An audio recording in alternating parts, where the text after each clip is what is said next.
guys, JJ here and welcome to my 2015 Bahrain Grand Prix preview. Before I start this video, I do apologise if I haven't done a Grand Prix, Chinese Grand Prix review. I am really starting to struggle to get these reviews done, and it is setting this back on my YouTube channel. I am going to try and find an alternative if I possibly can, but obviously with work, and then I've got college, and then I've got exams coming up, so I'll have to obviously learn for them, so it is going to be a bit of a struggle to try and get the race reviews done. So yeah, I'm going to try and find an alternative for that if you are expecting one. I do apologise if you are, but the reviews will still come there easily done. I can still do them Thursday, Friday, Saturday, Sunday. Thursday, Friday, Saturday, I can still do them, no problem. So yeah, we're going to kick off with obviously Bahrain Grand Prix, the 12th Bahrain one, starting in 2004, 5.4 kilometre circuit. It used to be one of the longest circuits when they used the long section, when they built the new one in 2010. And then obviously reduced down to the shorter one since 2012. So what we're going to discuss is that who has a realistic chance, obviously, in qualifying, and who's actually going to have the pace. So we're going to start with the obvious ones. Mercedes, they're going to have the pace. They're going to have pole position. I know what they are. Lewis Hamilton, he doesn't really have a particularly good record at that circuit. Sebastian Vettel has a good one. He won there 2012 and 2013. I believe, and 2014, obviously, I think that was Lewis Hamilton. Yes, he did. Oh, well, who could forget the duel? How could I forget about that? But obviously, with him being at Mercedes, he has done pretty well there. But obviously, with the pace they've had, last season was absolutely unforgettable. You know, Rosberg and Hamilton at way at the wheel. They've had a Fury already this season. Can they have another one on the track? I really do hope they do. The team who came third place was Force India last season. I don't think they really have a realistic chance of getting third place this time round. The car isn't as quick. I think Ferrari again will have that advantage. Kimi Raikkonen has had a few podiums since he came back in Formula 1. So I expect him to challenge for a podium finish. Sebastian Vettel, I think you might have a chance of winning this race because I think Ferrari are bringing some a new front wing, I believe. Or it's I think a lot of teams bringing a new front wing. I've seen quite a few teams with the old front wing and the new front wing. I think Sauber are, Force India, I think McLaren are, and I think Ferrari are as well. I don't know what, I could be wrong, but that's what I believe. So yeah, this is the time of the season where upgrades do start to come in, which is where they will pay off. And I think Ferrari will do need the best upgrades they possibly can to try and catch the Mercedes because they are just too far ahead at the minute. But I think Ferrari are slowly, gradually trying to catch them. They have made some significant and brilliant progress since the start of, well, since last season actually. So I believe those two will be challenging for pole position and the podium and race wins. It will be exciting to see how close they do come. The teams behind them, probably Williams, are probably the next challengers to Ferrari. I believe they do have a little bit of a strong car, but obviously not as fast as them. I do believe that they'll get into Q3 both cars if they strategy plays well and it's not raining. I really highly doubt it'll rain. I can't say it. But I believe both Williams will get into Q3. Obviously, if the strategy goes well, tyres go well, and everything else like that. The team I believe who will get both cars into Q3 this particular race is Toro Rosso, because they've got two very quick drivers. They've had a very good start of the season, and this is a track that will suit their car. It is long term, and the Toro Rosso is good on tyres, and this is heat. It's a very hot track. Obviously, it's in the middle of the desert. So this will play out the Toro Rosso. Toro Rosso has done well in the heat, as we all have seen, in the hot Australia, Malaysia as well. So they can do very well in this one, and I believe they'll get both cars into Q3. If not, they'll get at least one car into Q3. That'll be either Max Verstappen or Carlos Sainz Jr. I believe it'll be Verstappen because he has shown some very good signs of progress.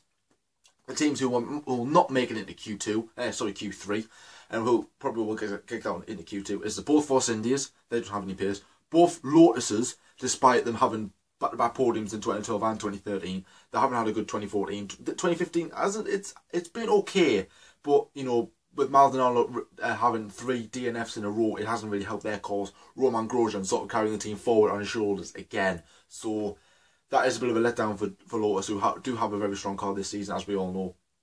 So I believe they will get into Q2, but I don't think they'll have enough pace to get into Q3. Again, I could be wrong. This is just my predictions, but trying to help everyone else out. But obviously, who knows? This is what I'm just guessing. So I think they might just miss out in Q3, and get knocked out in Q2. Obviously with the Saubers, they have a good chance, but I don't think their car is going to really benefit from the heat of Bahrain. I think it's one of the hottest races of the on the calendar. I don't know which one. Probably Malaysia is the hottest. I'm not really too sure. I don't know if Bahrain's hotter or anything else like that. It could be a cool race. We don't really know. I'm only just guessing now because this has been recorded on Thursday.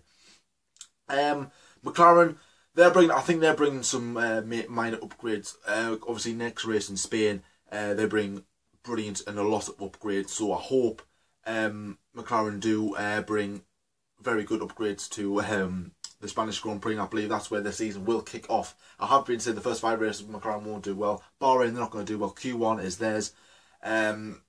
Obviously, the both Manners will be at the back, despite if they do qualify or not. Then it'll be the both McLarens, and I believe the other team in the getting knocked out with Q3 will either be the Sauber or maybe even the Force India. I can't, unless something dramatic happens like Lewis Hamilton engine blows up or Sebastian Vettel. I don't know. It could happen. So I think this will be not. I don't think it'll be as exciting as last season's Grand Prix, because last season was just brilliant. That really, if you remember, the first 2 races were sort of boring, one-sided. You know, didn't really not much battling. Then the duel in Bahrain was just unbelievable. That's sort of right. These V6s can be competitive, and I hope that instead of being a 2-horse race, it'll be a 3-horse race. The 3rd horse being the Ferrari. I think Sebastian Vettel will have very good pace. He's a one to watch for this Grand Prix. Kimi Raikkonen is certainly a one to watch. He does like this race. Obviously, as you both know, the both Mercedes. Probably the star man to look out for will either be Romain Grosjean or Max Verstappen. Those two are one to watch for this Grand Prix as well. Romain Grosjean, he has done very well at this circuit. Obviously, he has been in a pacey car, but then again, you've had in 2013 there was a lot of fast cars. The Mercedes was fast, the Red Bull obviously very fast, the Ferrari was fast at the time, and the Lotus was nearly just as quick. So it might not be just as quick as obviously the Ferrari this season, the Mercedes, but I believe it does have the advantage over the Red Bull. Oh, actually, I haven't discussed Red Bull. How can I forget Red Bull? I don't think they'll get into Q3. None of them. Making Daniel Ricciardo, he hasn't got a good start. Maybe he might just scrape into Q3. I believe they'll get into Q2. I don't think they'll get knocked out in Q1. Q2, they might just miss out. I think it'll be a close qualifying, probably about 3/10 of a second, maybe 2/10 of a second. I don't know. I think it will be close this Grand Prix. Daniel Kvyat, I think Daniel Ricciardo will have the edge over him. Daniel Kvyat might just near the end, the back end in between. I think he'll split the Force Indias, maybe even ahead of Maldonado just a bit. I don't know. That's how I'm going to predict that. Yeah, I need to forget about Red Bull there for a second. How could I forget about Red Bull? That's how much they haven't been doing well in Formula 1, because I've actually forgot about them. So yeah, what was I saying? So yeah, the Red Bulls, I don't think they will have any particular pace. I think they'll get a top 10. I think Daniel Kvyat maybe get 10th, 11th, 12th. That's the area he's going to be. Daniel Ricciardo maybe 6th, 7th, 8th. That's the area he's going to be in the Grand Prix. I'm going to say my top 10 for this one. I'm going to submit my predictions. My predictions are going to be the ones I got right. I got right last time. I got maximum points last time. For F1 for Life, go and join our particular league. If you haven't already, go and submit your predictions now. Go and like them on Facebook as well. Excellent page. I'm admin on there. You can follow all the latest F1 news. We'll have a little bit of fun. We are fun F1 page. We do like to have a laugh, but obviously there is limits. I'm going to say Lewis Hamilton, Nico Rosberg, Sebastian Vettel. I'm going to say Kimi Raikkonen, same as China. For 5th place, I'm going to go with Massa. 6th place, I'm going to go with who should I go with? Who do I think is going to be there? I'm going to say Daniel Ricciardo. I'm going to take a gamble on Daniel Ricciardo. 8th place, I'm going to guess Romain Grosjean. 9th, I'm going to guess Max Verstappen. 10th, I'm going to guess maybe it's a tie between Daniel Kvyat and who will be able to get up near Daniel Kvyat? Who will be able to get Daniel Kvyat? I'm going to say, sorry, someone's shouting. I'm going to say Carlos Sainz Jr. Right, I'm going to say that, or maybe even Marcus Ericsson. He's done well this season. I'm going to say Felipe Nasra, man, not Carlos Sainz Jr. Bloody hell, Felipe Nasra, I meant to say, and in between Daniel Kvyat and Felipe Nasra. So yeah, actually, I finally got there as well. So they just shocked us. Should just randomly shouted. Anyways, so yeah, that's going to wrap up this video. Thank you very much for watching. Please like this video. Please also subscribe if you are new as well. If you have subscribed, please go and tell your friends as well. I do try to plan to get 50 subscribers before the British Grand Prix. I am on target.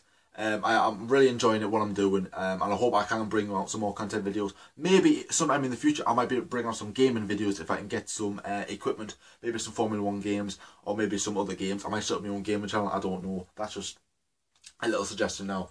So yeah, thank you very much for watching. Please subscribe if you're new, like this video, and I'll see you in my next video.